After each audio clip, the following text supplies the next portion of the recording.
É um prazer dar as boas-vindas aqui ao 5º Simpósio Nacional de Jornadas de Iniciação Científica. Nós vamos começar hoje com a primeira aula do minicurso do professor Carlos Tomei.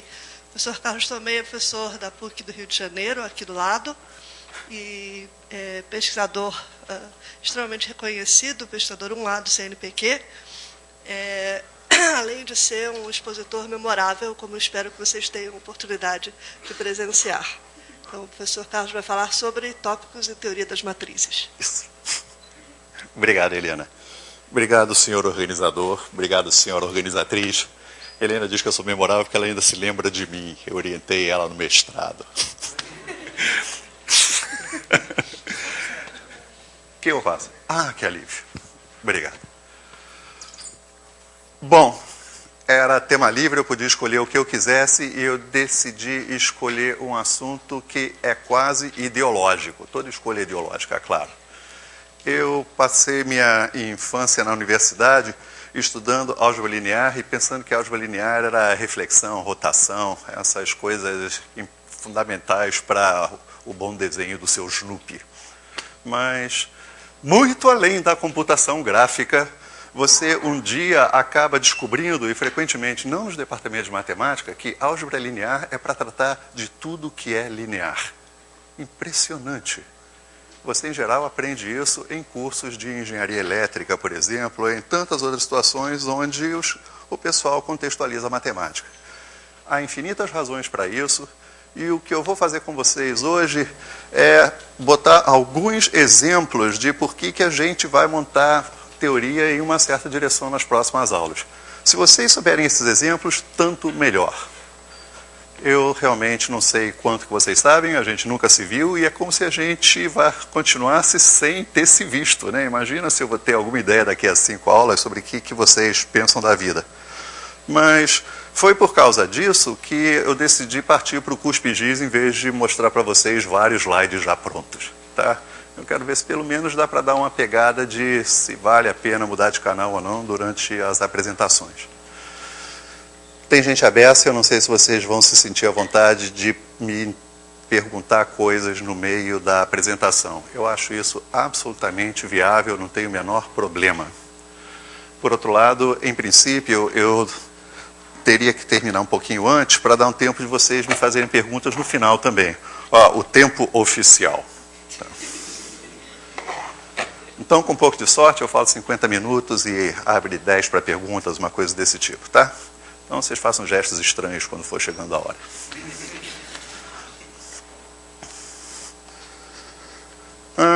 Houve uma época que todo mundo era matemático, né? Até os físicos, geógrafos, tá? Eratóstenes era matemático e presidente do CNPq. Mas com a álgebra linear, uma coisa parecida aconteceu muito mais recentemente. As pessoas, na verdade, resolviam problemas, e de vez em quando os problemas eram tão difíceis que eles tinham que fazer uma concessão, e eles linearizavam. Eu acho um absurdo, um caso de polícia, que a expressão linearização não seja usada sistematicamente em todos os cursos de cálculo e álgebra linear. A álgebra linear já não dá nem para você falar sobre linearização, porque já vem tudo assim, fatiado e congelado, tá certo? Eu acho que teve um certo momento, provavelmente nos 40, 50, que o encantamento Bourbaki fez com que as pessoas achassem que a álgebra linear era um cenário maravilhoso para você ensinar para um aluno o que era fazer matemática. Você começa e fala, hoje um corpinho, agora um espacinho vetorial, e daí para frente segue a máquina axiomática implacável, tá certo? E sumiram os problemas não lineares, né? De uma hora para outra tudo é linear. E é constrangedor perceber que a gente não está se dando ao trabalho de fazer o engate de novo muitas vezes. Eu acho isso sério. A solução que a gente encontrou lá na PUC há alguns anos, e eu vejo que isso já inclusive se acomoda com alguns livros-textos por aí, é a possibilidade de você fazer um primeiro semestre onde você está justamente falando de R2 e R3, né? Você está fazendo a álgebra linear para visual, digamos, e depois tem um segundo semestre onde você faz álgebra linear. tem um preço enorme, entretanto, né? Você vai começar a se interessar por coisas lineares à solta no mundo quando você tiver com vontade de trabalhar com, por exemplo, 10 dimensões. E aí não adianta, você tem que ter um computador. Eu acho que uma das razões por que você, em geral, não tem curso de álgebra linear mais soltos é porque não tem escapatória. Alguém vai ter que fazer as contas para você. Se você não fizer uma conta de vez em quando, não tem graça. E a boa notícia é que computadores são interessantíssimos e espetaculares. E olha que, falando francamente, eu ainda, para trabalhar com computadores, uso uma linguagem de alto nível. Eu tenho que dizer, Nicolau, por favor, ou expressões parecidas, tá? Quando eu lido com alunos é uma linguagem de baixo nível, mas aí ainda é outra história, tá? Então vamos lá, deixa eu mostrar para vocês algumas situações onde a álgebra linear vai aparecer, mas eu faço questão de não usar mais a palavra álgebra linear. Daqui para frente eu vou falar de teoria de matrizes. É impressionante como grande parte do tempo você fala de objetos fundamentais de matrizes que de linear não tem nada. Por exemplo, autovalores. Tá? Então, vamos cair na real.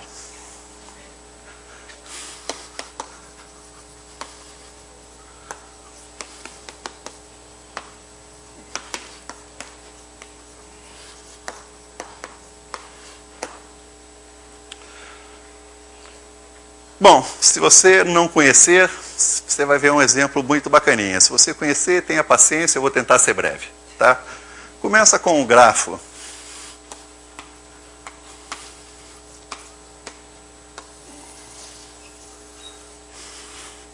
E um grafo é uma maneira chique de falar de um conjunto de pontos e de algumas arestas. Tá?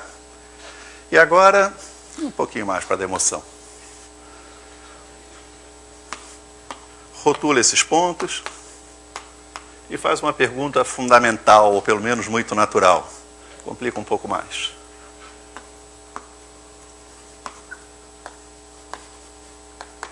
Eita, viu como é chata essa linha?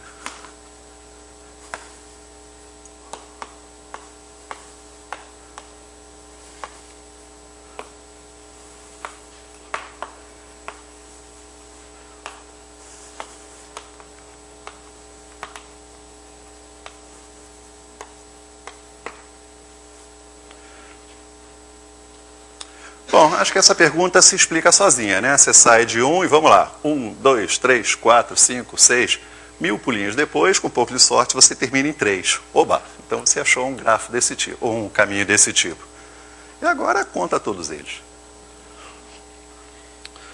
Bom, deixa eu escrever direto como é que faz isso.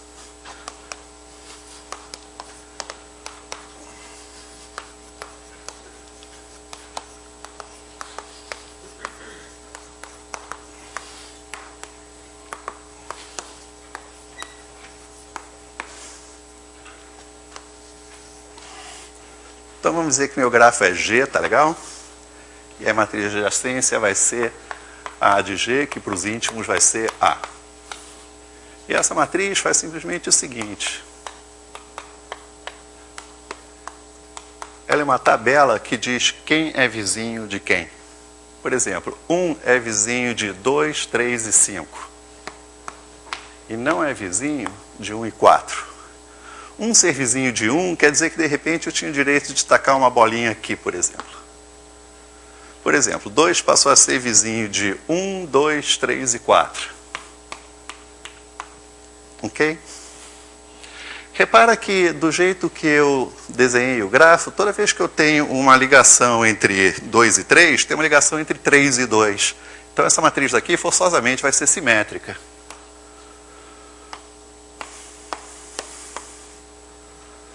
Vamos lá, me ajuda para a gente terminar logo isso. 3 não é nem de 3, nem de 4, nem de 5. 4 e 5 não são vizinhos de si mesmo, mas se ligam. Tá? E agora responderei para vocês essa pergunta aqui.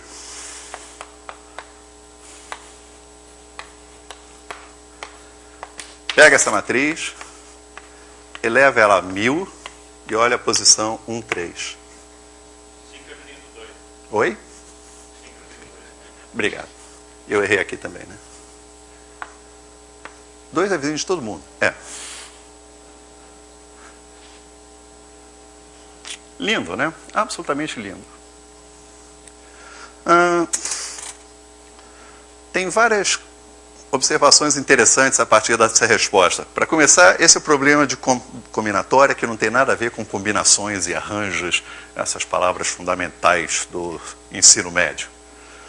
A segunda coisa é que essa fórmula maravilhosa tem tudo a ver com uma das coisas mais obscuras que você aprende justamente no ensino médio, que é por que a multiplicação de matrizes é tão esquisita. Quando você quer somar 2 matrizes, você soma do jeito mais sorvete na testa possível. Tem uma matriz aqui, tem uma matriz aqui, e somei. Tá?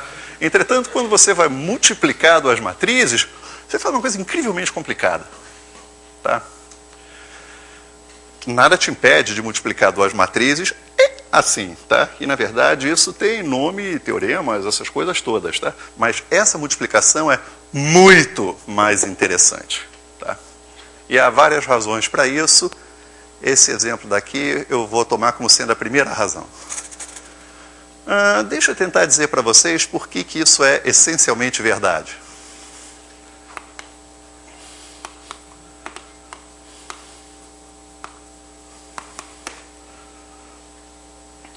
Bom, para fazer uma demonstração por indução, você tem que fazer todo um balezinho, né? Você tem que demonstrar o caso n igual a 1. Pergunta que não quer escalar, entretanto, é cadê o n nessa história? Os deuses te dão um grafo finito, eles vão te dizer um ponto de partida, um ponto final, e n é o tamanho do caminho que você quer contar. Ok? Então, você teria que checar isso para situações de um caminho. E de fato, né? Essa matriz daqui conta exatamente quantos caminhos tem de tamanho 1 entre os vértices. Tá? Então, realmente, A elevado a 1, 13, conta quantos caminhos tem, ligando 1 a 3. Duh. Então, n igual a 1 é trivial.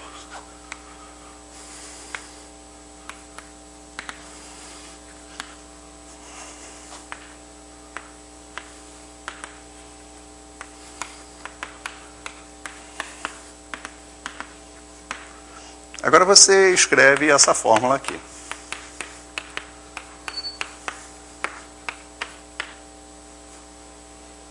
Ok? Escreve mesmo.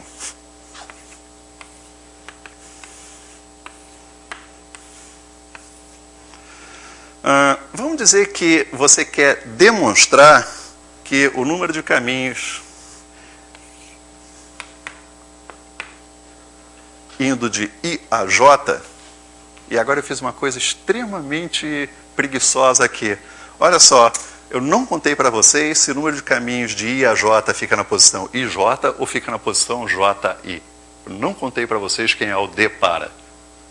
Eu estou sendo preguiçoso aqui porque todas as matrizes são simétricas. Mas um dia a gente vai ter que sentar e pensar nisso. Por enquanto eu vou deixar vocês pensando, sei lá, numa banheira com um patinho.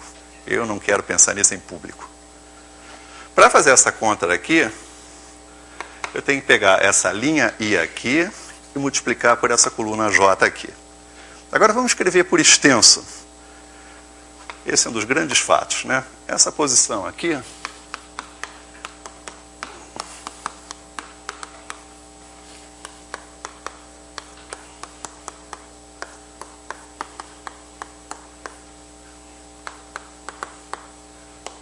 vê se vocês concordam com isso. Olha só.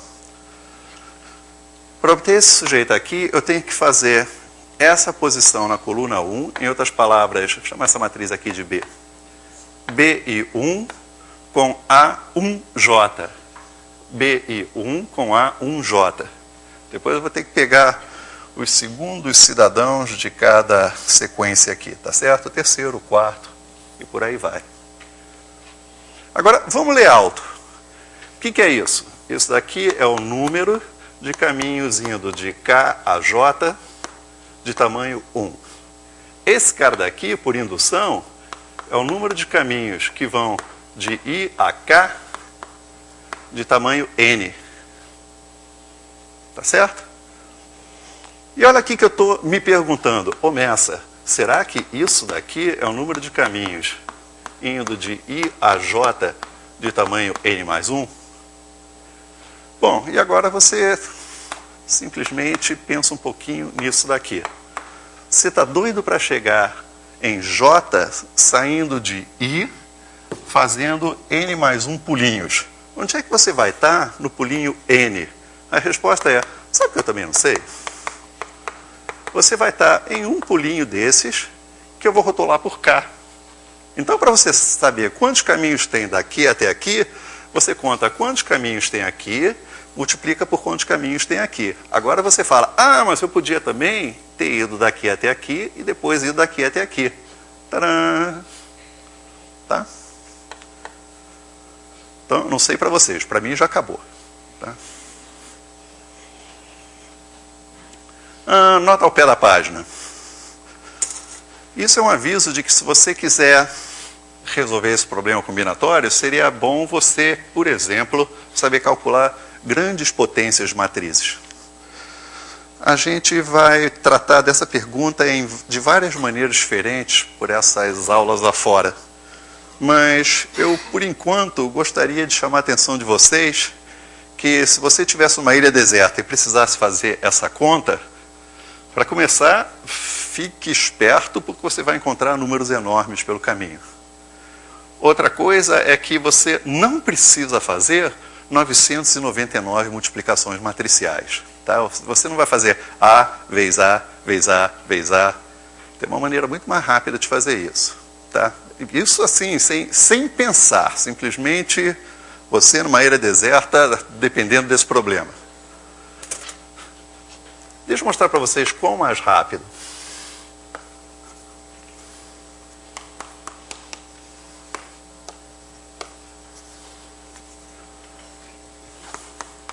Por exemplo, para calcular para calcular o 2, você precisa de uma multiplicação matricial.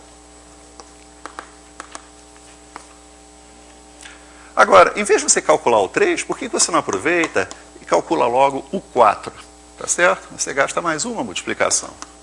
Então vamos lá.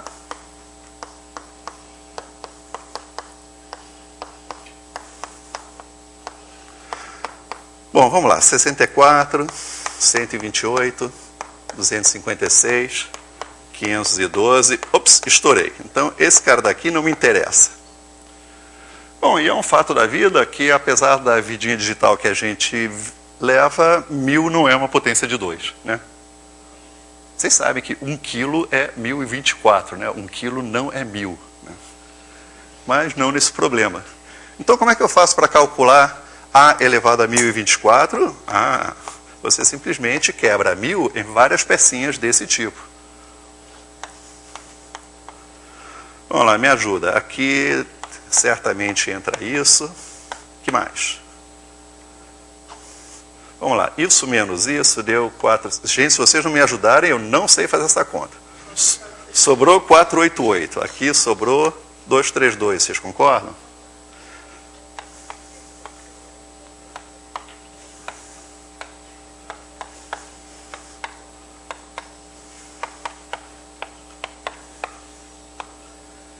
Então, olha que legal, para você calcular A elevado a 1000, você tem que fazer 1, 2, 3, 4, 5, 6, 7, 8, 9, 10, 11, 12, 13, 14 multiplicações.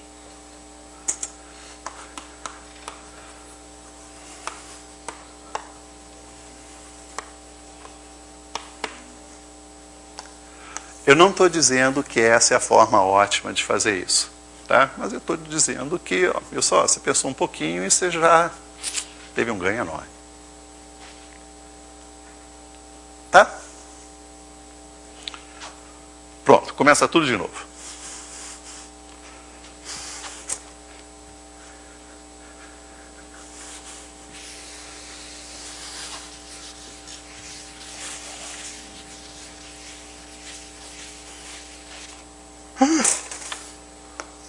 O risco.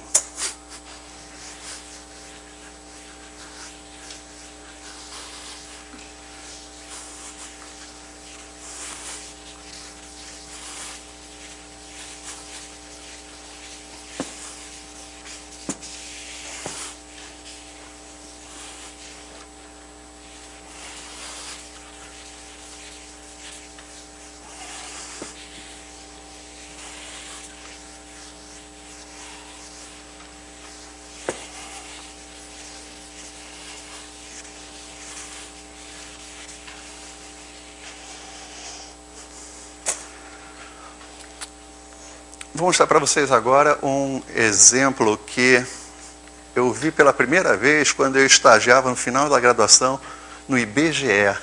E isso mexeu profundamente comigo. Isso é considerado a coisa mais banal do mundo em uma quantidade enorme de comunidades. Todo mundo sabe isso. Dentro da comunidade matemática do meu tempo, esse era um dos segredos bem guardados, como, por exemplo, saber que horas são agora. Tá? A gente não sabe. Tá? O problema é o seguinte, a gente, em cálculo 1, diz para os garotos que estudar EDOs é bacana porque elas servem para modelar situações físicas e, entre aspas, naturais. Perfeito. Exemplo por excelência, crescimento de população. Então, você conta para os garotos, por exemplo, que um recenseamento te diz qual é a população do país hoje em dia, mas com um pouco de sorte te diz um pouquinho mais, te diz também a fertilidade do momento. E aí, se você quiser saber o que vai acontecer com a população daqui a pouco, você monta uma EDO que usa como dado inicial o tamanho da população e usa como um parâmetro interno justamente essa taxa de fertilidade. Você supõe que por algum tempo essa taxa seja constante e você vai ganhar um crescimento exponencial. Tudo bem? Agora, uma coisa que as pessoas fazem com muito mais frequência, eu diria, é converter isso em um problema... antes de continuar. Essa é uma situação que justamente um engenheiro não hesitaria em chamar de linear. A gente muitas vezes tem essa ideia de que, bom, como a resposta dessa equação é uma exponencial, o que pode ser mais não linear do que uma exponencial? Mas você está olhando para a coisa errada. O que eu gostaria que você percebesse é que se a população dobrasse em 2010, se pega duas populações, uma o dobro da outra em 2010, com a mesma taxa de fertilidade, tá? E vê o que acontece daqui a 5 anos. Essa é a pergunta. Como é que você está dependendo de dados iniciais, por exemplo? Tá? Linearidade está escondida ali. O que eu vou fazer agora, entretanto, é o seguinte. Eu vou supor que tempo seja discreto. Isso, mais uma vez, talvez incomode você na primeira iteração, mas você devia pensar que quase tudo que vai para o computador acaba sendo discretizado de qualquer forma. Então, fica tranquilo, tá? Vai dar tudo certo. Até porque, se você não gostar dessa ideia de discretizar, você faz uma discretização muito pequenininha. Tá? Você usa picosegundos aqui e chega onde você quiser, levando tempo infinito. Quem mandou não acreditar nisso? Isso não é uma brincadeira, isso não é tão esquisito assim. Tá? Pensa que, afinal, se você começa a estudar juros compostos, tem a pergunta que, obviamente, passou pela cabeça de todos os patinhas, né? À medida que você vai fazendo o acúmulo dos juros ser feito em momentos cada vez mais curtos, né? Você pode se perguntar se o capital em um ano, de repente, fica arbitrariamente grande, tá certo? Então, claro que essas perguntas são absolutamente fundamentais até em termos de história da matemática. Então, tudo bem, eu vou pegar uma população e vou tentar entender o que acontece, por exemplo, em uma geração, ou o que você quiser chamar de uma unidade de tempo. Tanto você me dá. Agora, o que eu vou fazer de mais interessante aqui é o seguinte. Eu vou imaginar que a população quebra em várias fatias. Por exemplo, eu posso decompor por faixa etária. Eu podia até fazer muito mais. Eu podia decompor por faixa etária, sexo, educação, 50 parâmetros. Tá? Mas eu vou mostrar para vocês o que acontece dando uma fatiada só e quem faz um faz todas. Tá? Então, eu gostaria que vocês pegassem uma população de objetos que a gente não tem a menor ideia de como eles funcionam, tá certo? Venusianos, tá? E aí eu vou fazer várias hipóteses demográficas sobre eles, tá? Então, por exemplo,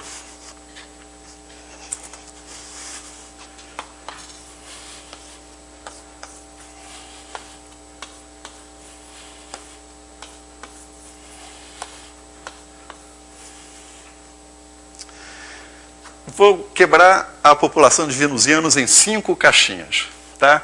Ali são os bebês, adolescentes, adultos, meia-idade e velhos.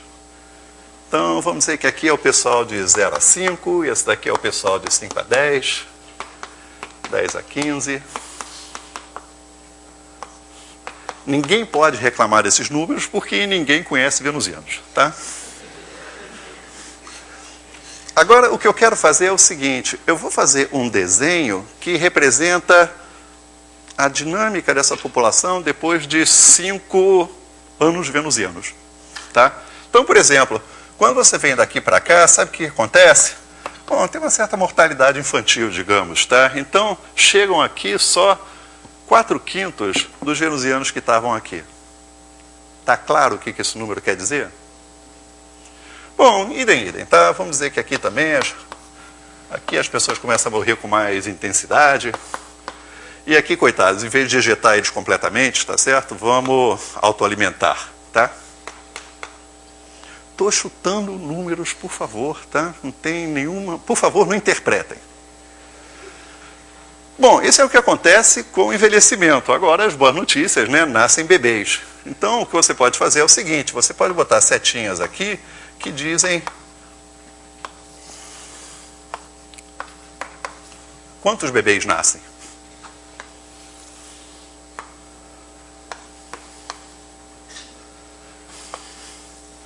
Poucos sabem, mas em Vênus são os vovôs que fazem muitos bebês. Tá? Aliás, mais ainda, bebês fazem bebês. Pronto. Então, olha só, esse desenho, todo mundo já entendeu o que quer dizer. Agora, eu vou escrever equações muito meticulosas que dizem exatamente a mesma coisa que esse desenho diz.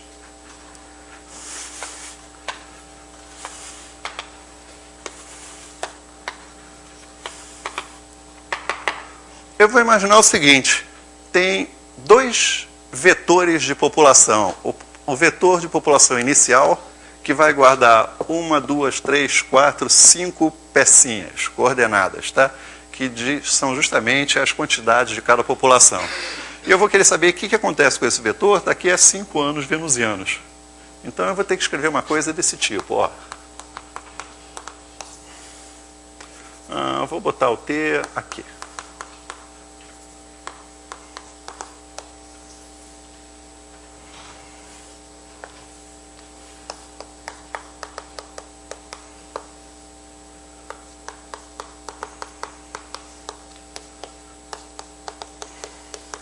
Essa é a hora que dava vontade de você já ter um slide pronto. E o que é pior, eu tenho.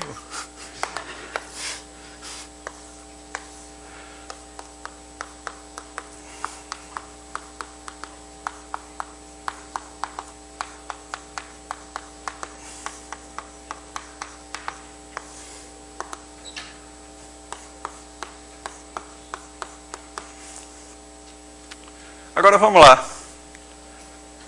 Para eu saber, vamos começar com uma fácil. Eu quero saber o que acontece com P2 5 anos depois. A resposta é, você tem que olhar para o passado e imaginar que todos esses bebês envelheceram e vieram para essa caixa aqui. Eles não vieram todos, tá certo? Alguns evaporaram. É assim que é em Marte, em Vênus.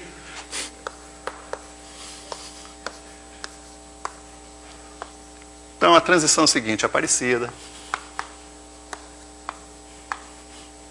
E agora?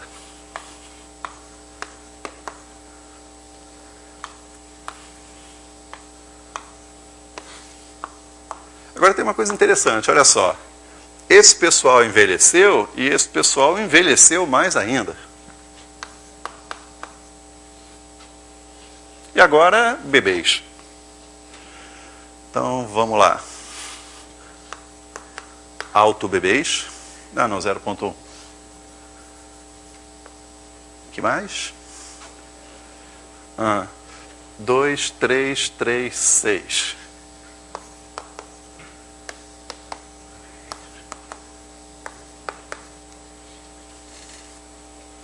Ok? Vê se vocês concordam comigo que se eu quiser saber o que acontece daqui a 10 anos, eu simplesmente taco essa matriz 2 vezes em cima desse vetor aqui. Afinal, né? Isso é a mesma coisa que dizer que para avançar 5 anos, você taca o primeiro A. Para retroagir mais 5 anos aqui, você aplica um outro A.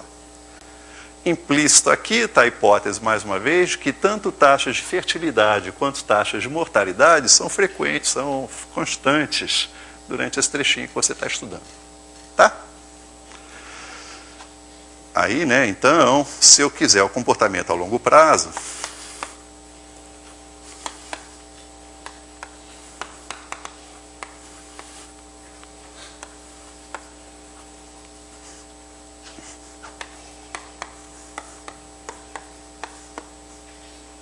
ok? Que na verdade é P de N vezes 5. Ok?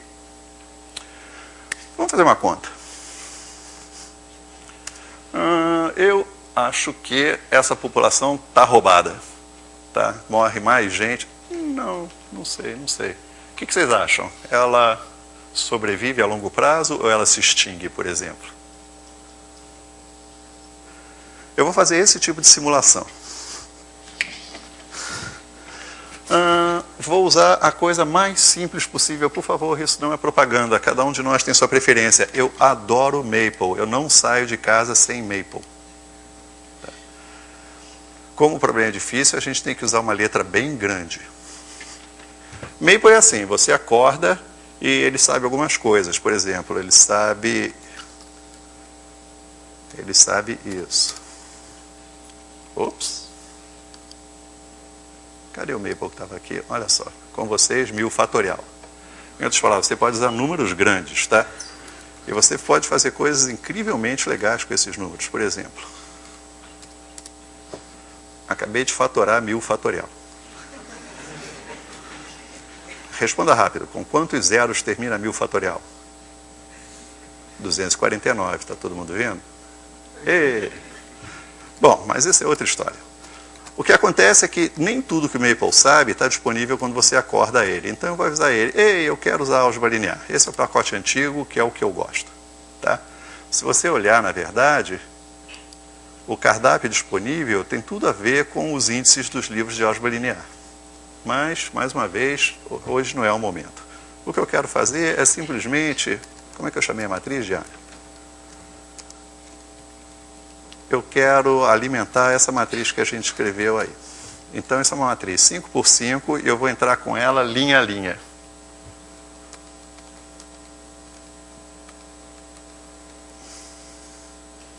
Oi, já fiz um erro, né? Isso.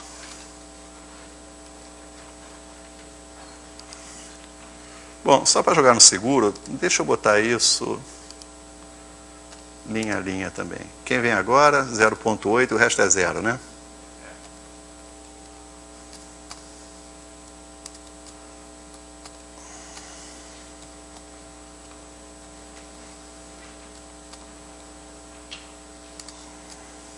E agora?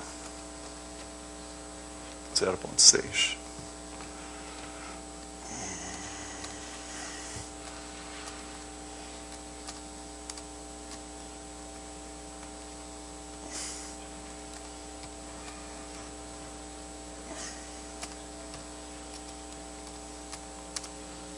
Ei, vê se confere. Acho que sim. Agora vamos chutar um vetor P0, só para dar emoção. Tá? Vamos botar um monte de bebês. E adolescentes abundantes também, vou ser bem imparcial.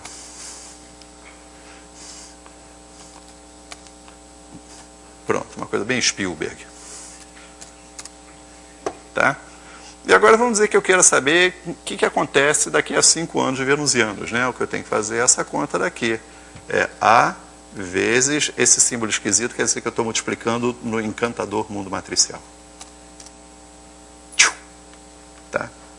E o bicho vai pegar, essa população vai se extinguir, vocês estão vendo? Só para vocês terem uma ideia.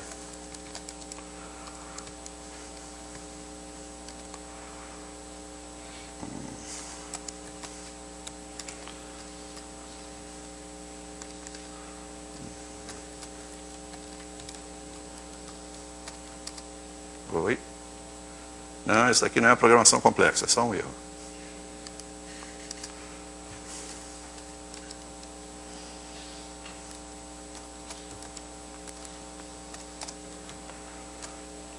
Olha só, o que eu estou dizendo é o seguinte, eu vou chamar de P o vetor P0, tá? E eu gostaria que você fizesse 10 vezes isso daqui. Meu novo P é A vezes o P anterior. Em outras palavras, eu vou avançar 10 gerações. Tá? E pronto, ele mesmo não entendeu. Então, tem um pulo genial nesse negócio, você chama isso de Q. Não, vamos fazer isso até um pouquinho mais. Esse daqui é o P novo. Tá? E agora P vai ser evalme de P novo. Pronto.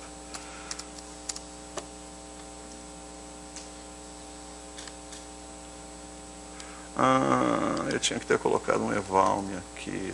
O Maple tem essa coisa incrivelmente perversa. Se você disser, ei, isso daqui é A vezes isso, ele fala, tá bom, é A vezes isso. Mas você não calculou? Não, você só disse que era igual. Tá? Computadores bar. Tá? Então, olha o que está acontecendo.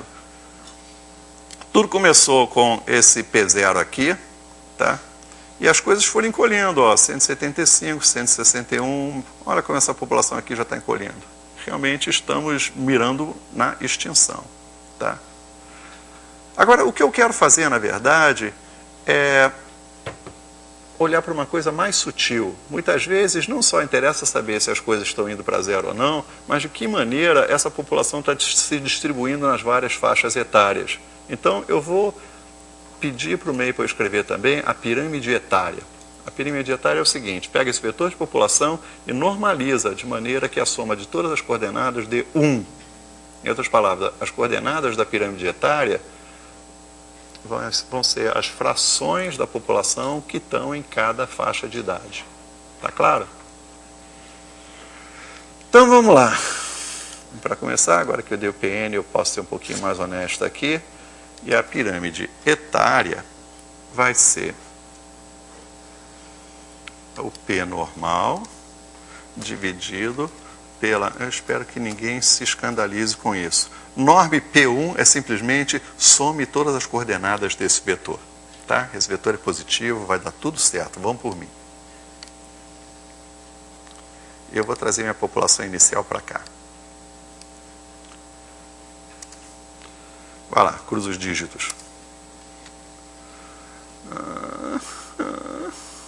Já viram por quê, né? Pronto. Tá. E agora eu gostaria que vocês percebessem uma coisa que eu acho absolutamente linda. Tem informação demais aqui ou não? Não. Eu vou diminuir a letra para ver se cabe tudo. Olha só, a população está diminuindo, vocês estão vendo? A pirâmide etária, entretanto, ela praticamente estabilizou. A gente avançou 10 gerações, compara as duas últimas pirâmides etárias aí. E para vocês não acharem que eu estou roubando desde o começo, repara que a pirâmide etária no começo era outra, tá certo? Vamos fazer uma coisa mais dramática. Eu vou escolher uma população inicial completamente diferente. Então, eu vou pegar esse pacotinho de comandos aqui, vou rodar tudo de novo, só que agora eu vou botar números esquisitérrimos, tá? Por exemplo, vou botar um monte de velhinhos, agora sim, Spielberg, tá? Vou botar adolescentes à beça, para eles não reclamarem também. Vurum. Agora, olha o que está acontecendo. Aliás, eu vou fazer uma coisa um pouquinho mais perversa. Eu vou precisar de mais aqui.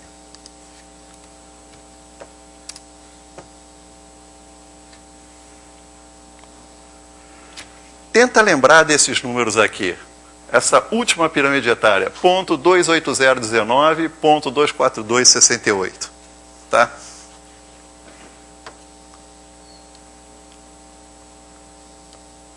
Ponto 28018.242.69. Na verdade, o recado que eu estou querendo passar para vocês é o seguinte.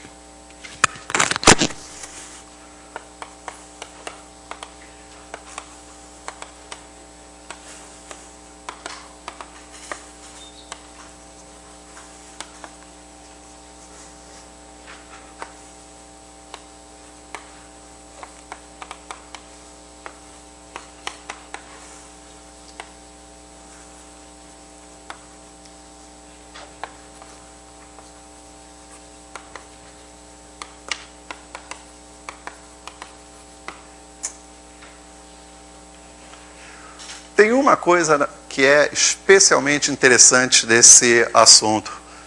Se você olhar a proporção entre as várias coordenadas, espera aí.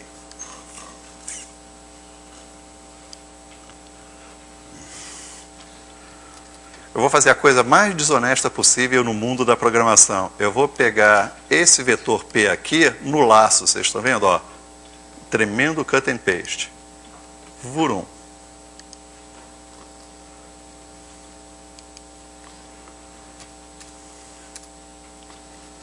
Então, só para ter certeza que eu peguei esse vetor na mão, quem é a primeira coordenada dele está aqui. Agora eu vou pegar o vetor PB, que é o que aconteceu na geração seguinte. Isso daqui.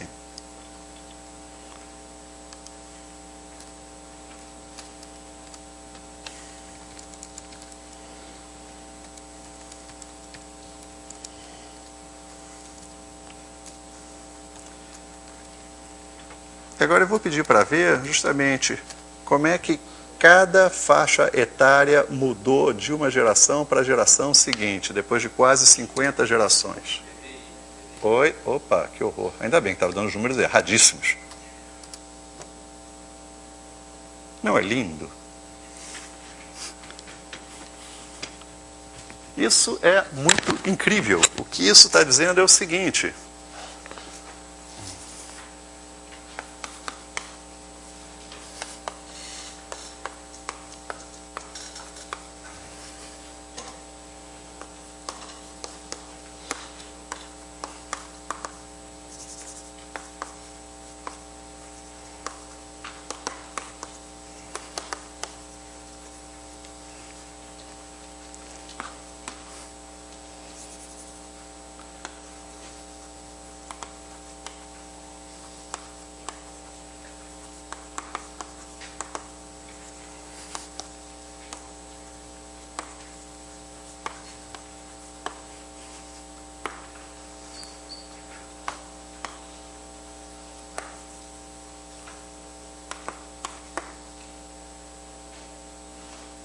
incrível.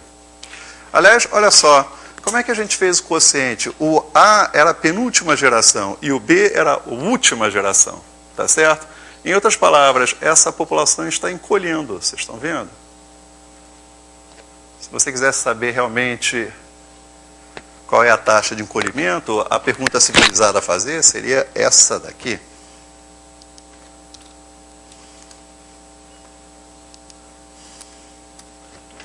Olha só, você está perdendo 10% em cada jogada.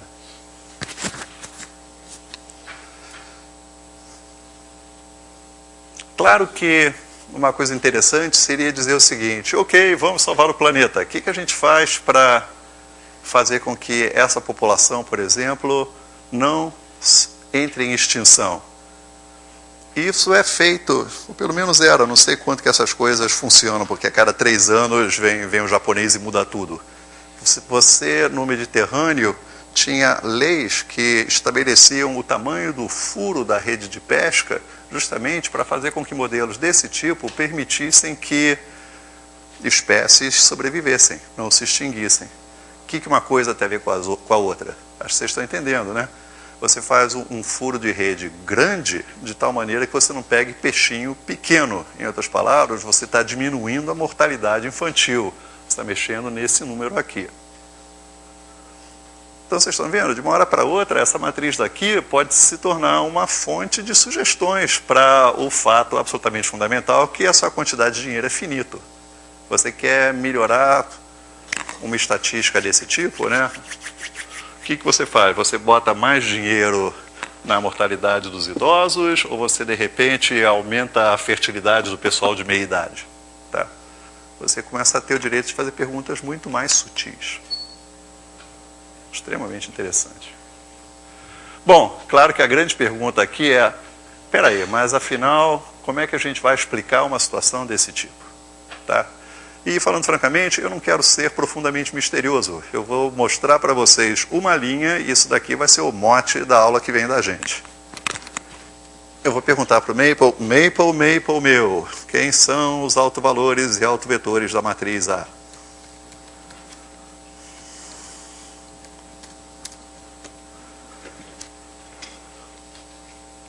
Acho que eu quero uma letra maior.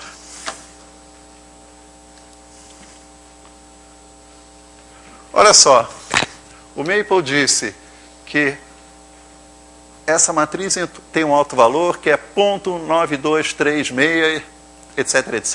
E olha que feliz coincidência, ele está logo ali em cima da tela. De uma hora para outra, aquele número ganhou um significado, né? Esse número que a gente estava vendo aqui é um alto valor da matriz A. Logo depois quer dizer que esse número tem uma multiplicidade igual a 1.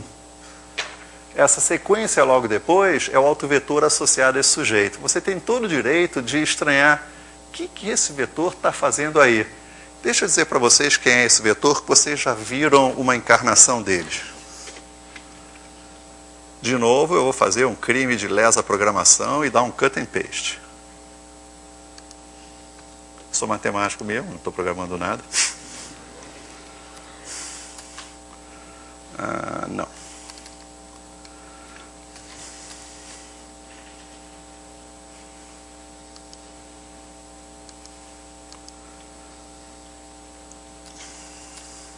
Então, ó, esse é o vetor φ. Agora eu quero calcular φ dividido.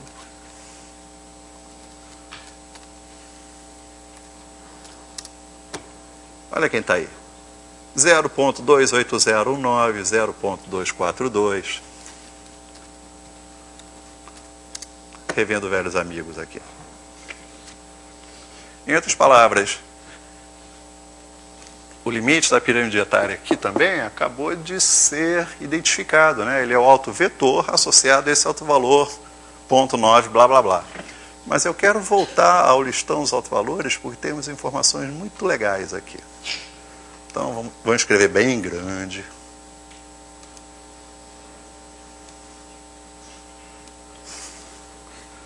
Vamos lá, quem são os outros autovalores? Repara que tem autovalor complexo, vocês estão vendo? Logo o segundo, menos 0.38, menos 0.34 vezes i. Aquele i é exatamente o que você está pensando, tá? E esse cara daqui, obviamente, deve ter o irmão gêmeo dele, que é o conjugado, que está justamente 4 linhas abaixo, vocês estão vendo? Depois tem um outro par de autovalores complexos aqui embaixo. E acabamos, né? Temos uma matriz com 5 autovalores, o primeiro é 0.92, depois tem 2 pares complexos.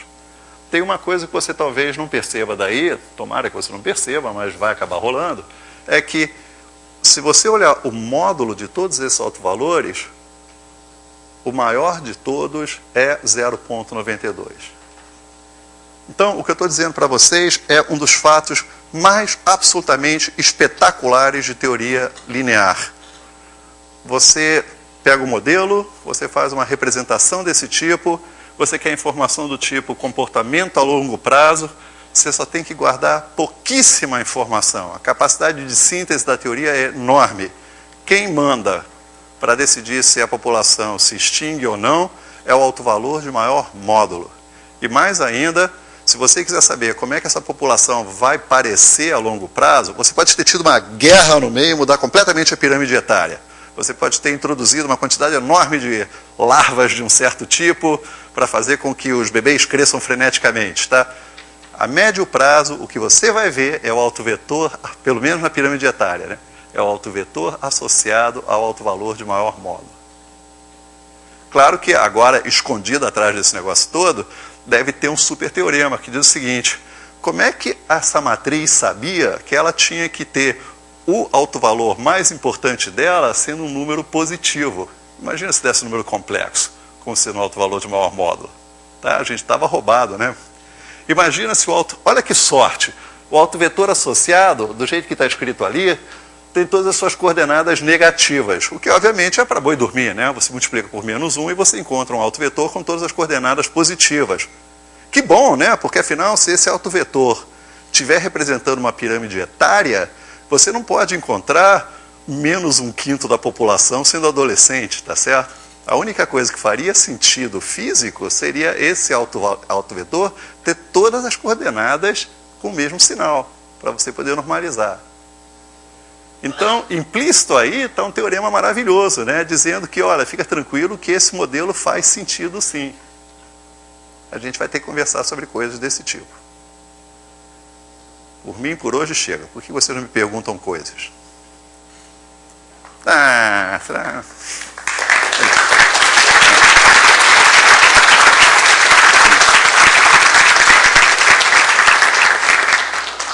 Obrigado, mas desfaz o clima de aula, isso. Se o valor for maior que 1, a população está crescendo. Isso. Menor que 1, está decrescendo. E o sinal do alto valor, o que representa? Ele vai ter que ser positivo, senão melou de novo. Tá? Mais uma vez, tem que ter um teorema lá nos bastidores salvando o time. Tá?